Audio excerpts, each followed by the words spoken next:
Maybe an opening statement about the game and then a comment about Darius's play today. Yeah, well, it was a well-fought game. The turnovers obviously were the difference. We had 3 and 1 for 7 points, and they had none. And it's been a frustrating part for this year for us. We went a stretch 4 or 5 games in the middle of the year without getting a takeaway and being in the minus column. When you're in that, you're just not going to win. But I was proud of the guys how hard they played. We didn't play well in the first half, but the kids battled back, and Darius made some big plays for us. He's a gamer. He was that way in high school, and he's proven that way. He's that way in college. Darius, make a statement about your play today.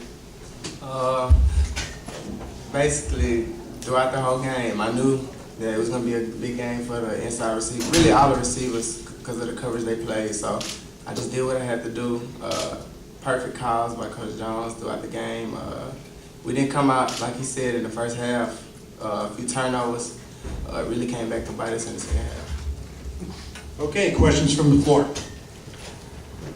Coach, could you talk about the decision to attempt the 47-yard field goal, and you had called a timeout before that too. Talk about that a little bit. Yeah, well, Matty had been making them in the first half and, in pregame that direction. So when I asked him, what his depth was going each way, he said 65 with the wind and 50 into. And so, I took the time out to just tell him to, hit the ball, relax, don't rush it. And it looked like he rushed it, which is easy to do when you're a young kid and a lot on the line. But he had enough leg. It's unfortunate that it didn't go in.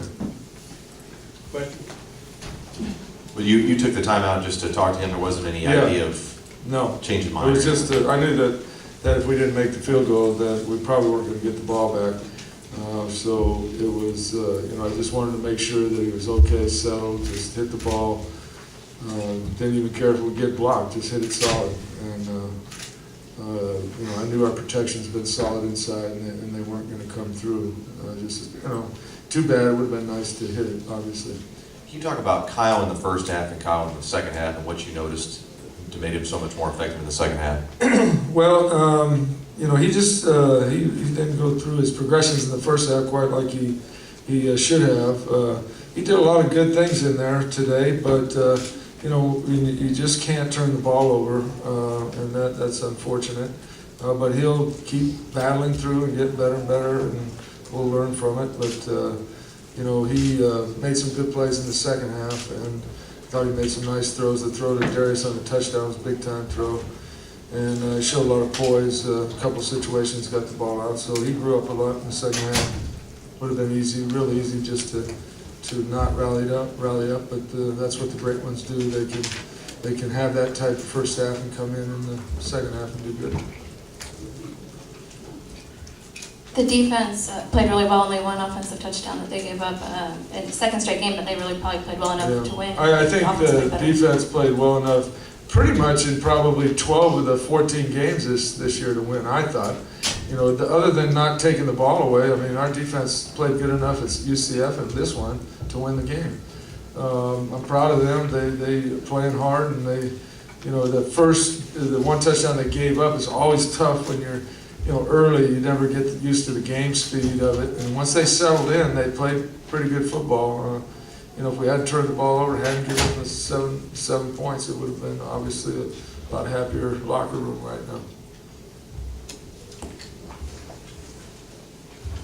Coach, kind of a big picture question. Last year you had the bowl win to build off of. So how do you build forward from this in your overall plan?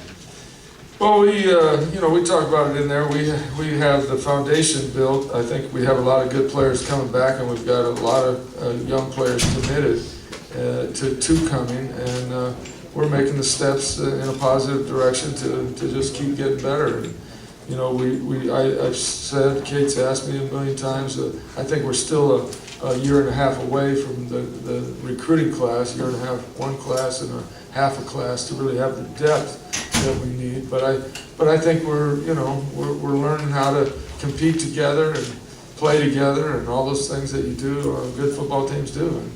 And we got to put them together and just keep winning.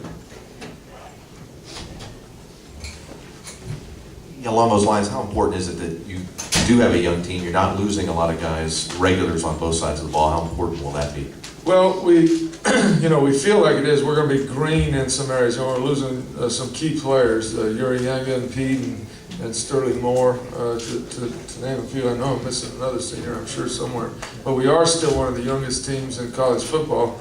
So, those guys that come in and fill for them, are going to have to step up and play because those guys are players. And we think we have some guys on campus. I'm real proud of Kenneth Acker, how he played the last month of the season. He's showing that he's a gamer, and I think we have some young guys that are going to be good football players. Darius, can you talk about just the difference between last year's win and then what's going on with the team right now, just in dealing with the bowl loss?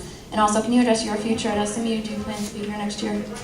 Well, of course we want to win, but throughout the season, we persevered. We took some losses early in the season. To get to this point, it's really been a blessing for me, and I know it has my teammates. With the help of Coach Jones and the coaches, we always talk about persevering. But as far as my career, next year I'm looking forward to it, becoming a new leader on the team, and doing whatever I can to help our team win. Coach, do you have any explanation for the way you came out in the first half and the way you played next half? No, other than we moved the ball, but then you fumble it and they score, and then you move the ball and you throw a pick. Just didn't do what we did all week.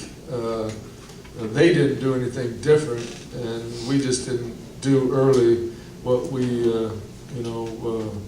should have done. I think when Kyle looks at the film, he'll be disappointed in the first half and then feel good about the second half. Do you think it was just nerves, or? I don't think he was nervous, no.